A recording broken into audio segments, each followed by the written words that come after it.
जब भारत के बाद आजाद हुए, और आज उन देशों में जाके देखोगे तो आपको एहसास होगा कि वो भारत से लगभग 50 साल आगे चल रहे हैं।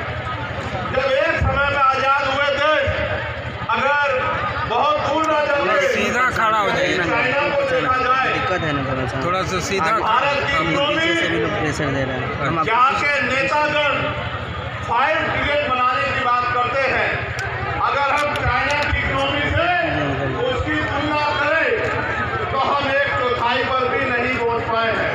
एक समय में आजाद हुए देशों में इतना अलग अलग तरह का आर्थिक गैर बराबरी का जो उदाहरण मिलता है, ये इस बात का उदाहरण है कि आज भी इस देश का अंतिम व्यक्ति बुनियादी सुविधाओं से वंचित है। और मुझे कहने में कोई परहेज नहीं है कि इनमें भी दलित, आदिवासी और पिछड़े वर्ग के लोगों के हाल बहुत बुरे हैं। आज भी हमारी बहनों को घर चलाने के लिए कोल्हू में काम करना पड़ता है, फैक्ट्रियों में काम करना पड़ता है, दूसरों के जमींदारों के खेतों में काम करना पड़ता है, सर पे ईंटें उठानी पड़ती है। मुझे सबसे बड़ी पीड़ा तब हुई थी जब कोरोना काल में मजदूर शहरों से पलायन करके घर की तरफ चला था, और इन सरकारों के पास उन मजदूरों को देने के लिए, घर पहुंचाने के लिए ट्रेन की व्यवस्था भी नहीं थी। इस मेरे परिवार ने जो दूसरों के महल बनाता है, घर बनाता है, बिल्डिंग बनाता है, कंपनी बनाता है, इन अमीरों के पास कोरोना काल में इन गरीबों को का पेट भरने के लिए रोटी की व्यवस्था भी नहीं थी। मैंने देखा कि तरह मजदूर पलायन करके आया, कहीं ट्रेन के नीचे जाके मरा, कहीं भूखे पेट मरा, कहीं पानी की कमी के कारण मरा, और माए अपने बच्चों को परीक्षा चल रहा है,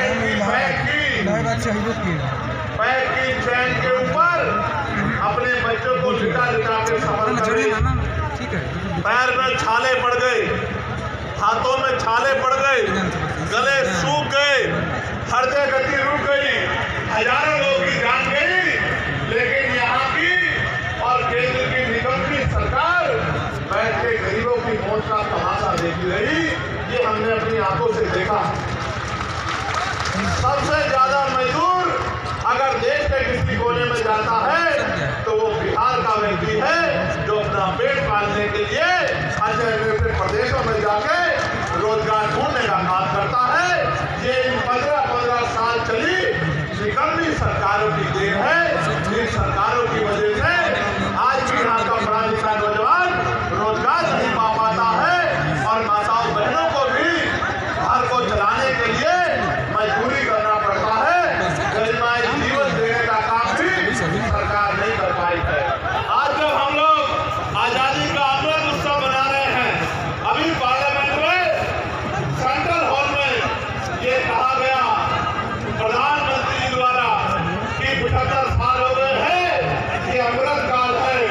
ये कैसा अमृत काल है जहां एनसीआरबी का डाटा ये कहता है कि रोज महिलाओं के शरीर की धज्जियां उड़ाई जाती है, सामूहिक बलात्कार होते हैं, महिलाओं को तेजाब से नहलाया जाता है, महिलाओं की किस्मत को रोला जाता है, महिलाओं को दफ्तरों में और दफ्तरों के बाहर और गांव में शांति व्यवस्था के आगे अपने आत्मसम्मान की रक्षा वो नहीं कर पाती।